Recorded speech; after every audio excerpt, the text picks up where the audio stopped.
Primos, já tem um tempo que eu tô querendo fazer esse vídeo. A Via Varejo, que agora trocou o nome dela para Casas Bahia, agora não, né? Na verdade já faz um tempo, ela tá passando por uma das piores fases da história dela. Recentemente saiu o resultado do terceiro trimestre da Via Varejo e não agradou nada, ninguém. Ela teve um prejuízo de 836 milhões. Pensa, é quase R$1 bilhão. E aí também saíram várias notícias falando que a Via Varejo está pensando em fazer um grupamento de ações de 25 para 1. E um tempo atrás eles também falaram que iam fazer uma oferta pública de quase R$1 bilhão de ações, que a gente chama de follow-on no mercado. E deu errado, e acabou captando 622 milhões. E logo depois dessa notícia do follow-on, saiu outra notícia que deixou muitos investidores preocupados. Uma das maiores agências do mundo de classificação de risco é a S&P Global, rebaixou as notas de crédito da Via Varejo de BRAA- para BRA-. Isso significa que a capacidade da Casas Bahia honrar o pagamento dessas debêntures piorou muito. Então tem muita coisa acontecendo, por isso hoje a gente vai entender, primeiro, o que de fato está acontecendo com a Via Varejo, quais os impactos de tudo isso no seu bolso, o que está acontecendo com as ações de Via e como você poderia e ainda pode se proteger de tudo isso. Mas antes de mais nada, dê like no vídeo. Isso aqui ajuda esse conteúdo a chegar a muito mais pessoas. Beleza? Vamos lá. Nos últimos anos, quem começou a investir na Bolsa de Valores, eu diria simplesmente que foi um herói, porque teve que enfrentar muita coisa, né? A gente teve a pandemia do Covid-19, circuit breaker e bolsa caindo para menos de 70 mil pontos, lockdown e economia parando, teve gasolina a R$7, inflação batendo mais de 10% num ano, teve conflito entre Rússia e Ucrânia, a gente teve as eleições de 2022, que inclusive foi uma das mais polarizadas da história. A taxa Selic também que saiu de 2% para 13,75% e o Brasil teve o juro real mais alto do mundo e depois a gente teve uma crise bancária nos Estados Unidos, logo depois a gente teve crise das lojas americanas, uma das maiores empresas de varejo no Brasil, aí crise da Light, uma das maiores empresas de energia elétrica do Brasil, teve empresa dando calote em CDB, teve reforma tributária, enfim. Se você começou a investir nos últimos 3 anos, eu diria que você fez um mestrado praticamente em investimento, que aconteceu muita coisa. E como se não bastasse tudo o que aconteceu nos últimos anos, agora a gente está vendo as ações de Via Varejo caindo muito. Na verdade, quase todas as ações do setor de varejo estão despencando. Só para vocês terem uma ideia, em 2020, as ações da Via Varejo chegaram a negociar por mais de R$21. E hoje a ação vale incríveis 50 centavos. Então se você tivesse investido R$10 mil em julho de 2020, quando Via Varejo estava sendo negociada por R$21,29, hoje você teria R$240. É uma queda de 97,65% no preço das ações. Mas por que isso está acontecendo com várias varejistas aqui no Brasil e principalmente com a Via Varejo? É claro que não existe um único motivo, então eu vou comentar alguns deles aqui. Primeiro de tudo, vamos falar do follow-on. Mais ou menos para o final de agosto, ali para o começo do mês de setembro, a Via Varejo anunciou que estava se preparando para fazer um follow-on, que é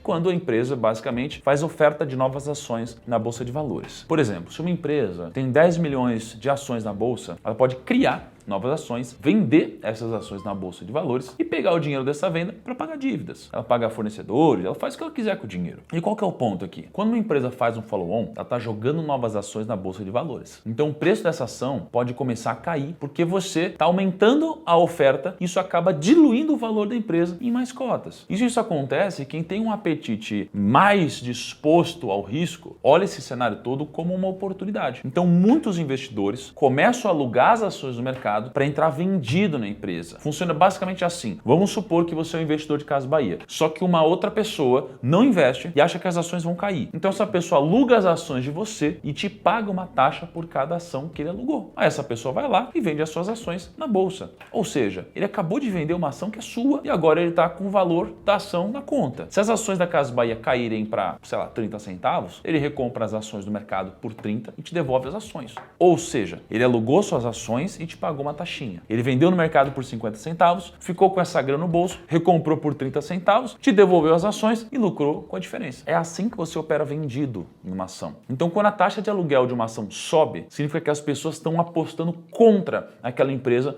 porque elas acham que ela vai cair. E só para vocês terem uma ideia, no mesmo dia que a Via Varejo soltou esse fato relevante, falando do follow-on, a taxa de aluguel estava em 50%. Menos de uma semana depois, a taxa já está em 72% ao ano. E para os investidores pagarem uma taxa tão alta assim, é porque eles acreditam que as ações de Via Varejo vão cair ainda mais. E por causa de tudo isso, tem muita gente se perguntando se a Via Varejo vai entrar em recuperação judicial ou se a empresa pode falir de alguma forma. Para a gente ter um pouco mais de claridade em forma de números, né, sobre esses dados, eu tenho alguns pontos para destacar sobre Via Varejo e também sobre Magazine Luiza. Essa imagem que você está vendo aí na tela é a estrutura de capital da Via Varejo que ela soltou como resultado agora no terceiro trimestre desse ano. A estrutura de capital é basicamente a forma que uma empresa tem para obter recursos para financiar suas atividades. Se você fizer o endividamento bruto menos o caixa das aplicações financeiras, você encontra o que na contabilidade se chama de caixa líquido. E como a Via Varejo tem 3,6 bilhões em endividamento bruto, menos 1,6 bilhão de caixa e aplicações financeiras, significa que ela tem 2,02 bilhões negativos em caixa líquido. Qual que é o ponto aqui? Se o caixa líquido for positivo, isso significa que a Via Varejo tem mais dinheiro em caixa do que as suas obrigações e está financeiramente saudável. Se o caixa for negativo e ela não tem dinheiro para arcar com as suas obrigações, isso pode ser um grande problema para a empresa. E como a gente viu, a Via Varejo tem mais de 2 bilhões negativos em caixa líquido. Só que de nada adianta a gente ficar olhando para esses dados sem parâmetro. A gente precisa comparar. Então vamos dar uma olhada na estrutura de capital da Magalu para a gente comparar alguns números. Olha só, a Magalu tem um endividamento bruto de 7,2 bilhões e caixa e aplicações financeiras de 2,4 bilhões. Ou seja, Magalu tem um caixa líquido de 4,7 bilhões de reais negativos, bem maior do que o de Via Varejo. Só que existe um porém nisso tudo. Quando a gente fala de varejo, sempre que você entra no site da Magazine Luiza ou das Casas Bahia para comprar alguma coisa, você tem a opção de comprar parcelado. Então essas empresas têm o que a gente chama de contas a receber. Na estrutura de capital da Via Varejo, se você somar cartões de crédito mais outras contas a receber, a gente chega num valor de 1,1 bilhão de reais. Então se você pegar o caixa líquido de Via Varejo, que são aqueles 2 bilhões negativos, e somar com os 1,1 bilhão que ela tem para receber, a gente chega no caixa líquido ajustado, que é de 871 milhões negativos. E para efeito de comparação, a Magalu tem um caixa líquido de 4,7 bilhões negativos, mais 4,3 bilhões de cartões de crédito terceiros, mais 1,3 bilhão de cartão de crédito da Luizacred. Então, mesmo com o endividamento bruto maior, a Magalu tem um caixa líquido ajustado de 915 milhões de reais positivos. Resumindo, Via Varejo tem 3,6 bilhões de dívida bruta, 1,6 bilhão em caixa e aplicações financeiras, 2 bilhões negativos em caixa líquido, 1,1 bilhão em contas a receber e 871 milhões de reais negativos de caixa líquido ajustado. Já Magalu tem 7,2 bilhões de endividamento bruto, 2 vezes maior que as Bahia, 2,4 bilhões em caixa e aplicação financeira, 4,7 bilhões negativos em caixa líquido, 5,6 bilhões em contas a receber e 915 milhões de reais positivos de caixa líquido ajustado. É claro que não dá para cravar nada aqui do futuro da Via Varejo e da Magazine Luiza, mas o fato é que a Via Varejo está menos endividada em valores absolutos que a Magalu. Só que como a Via Varejo não tem tantas contas a receber, ela tem um caixa líquido ajustado negativo de 871 milhões, enquanto a Magalu tem um caixa líquido positivo de 915 milhões. É essa a diferença que o mercado enxerga entre as duas empresas e por isso que as duas apanharam tanto no último ano, principalmente a Via Varejo. E é por isso que investir não é só olhar um ticker piscando, né, verde, vermelho, na bolsa na hora de você comprar ou vender ações. Tem gente que nem sabe o que a empresa faz, não sabe como o modelo de negócio dela funciona, não conhece os principais indicadores, os principais concorrentes, maiores riscos, não sabe nada. Mas vai lá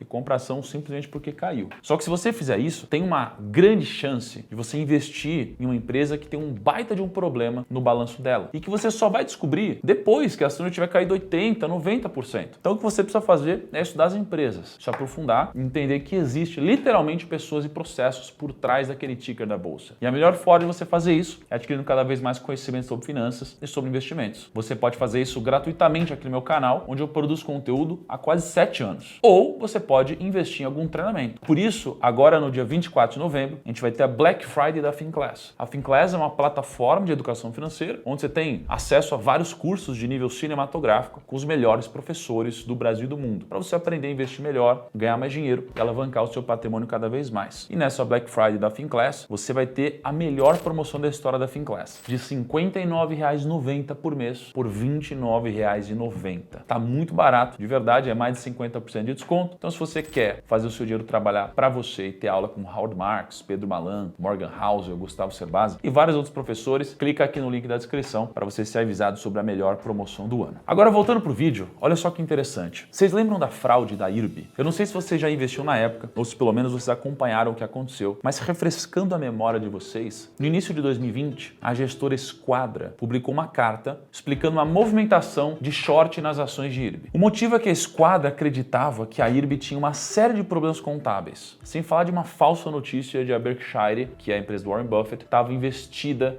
em IRB. E o tempo mostrou pra gente que a Esquadra estava certa. Realmente era tudo mentira e a IRB tinha uma série de problemas contábeis nos balanços dela. Isso fez as ações da empresa despencarem. Antes a IRB valia 99,3 bilhões de reais e hoje ela está sendo negociada por 3,4 bilhões de reais. Uma queda de 96,5% no valor das ações. E para piorar, ainda teve uma pandemia aqui no meio. E por que eu estou falando tudo isso? Bom, porque a Esquadra, que foi a mesma gestora que identificou todo esse problema na IRB, soltou uma carta um tempo atrás falando sobre o setor de varejo aqui no Brasil. A carta é bem grande, então eu vou destacar alguns pontos principais aqui. Lá na página 13 da carta da Esquadra, eles dizem assim, ó: em um país com a cultura do parcelado sem juros, o negócio de marketplace passou a requerer potencialmente muito capital de giro ao pagar lojistas em poucas semanas, ao mesmo tempo em que concede prazos de 12 meses para os consumidores. Evidentemente, essa prática demanda um grande volume de antecipação de recebíveis, o que resulta em um custo financeiro associado. Então qual que é a lógica aqui? A Esquadra está com o pé atrás no setor de varejo, porque quando você compra alguma coisa com um cartão de crédito na Via Varejo, na Magalu ou em qualquer outra empresa, essa empresa tem duas opções. A primeira é receber esse dinheiro com o passar do tempo. Então, se você compra no cartão de crédito e parcela 12 vezes, a Via Varejo vai receber esse dinheiro durante 12 meses. E a segunda opção é antecipar esse dinheiro. Só que quando ela faz isso, ela precisa pagar uns juros em cima desse dinheiro e com a Selic alta nos últimos meses, quase não sobra dinheiro para as varejistas e a margem diminui. Então, segundo a Esquadra, algumas companhias têm recorrido a gestões de curto prazo no intuito de apresentar caixas mais robustos e menores alavancagens em relação à sua realidade patrimonial cotidiana. Nas vésperas da divulgação de resultados,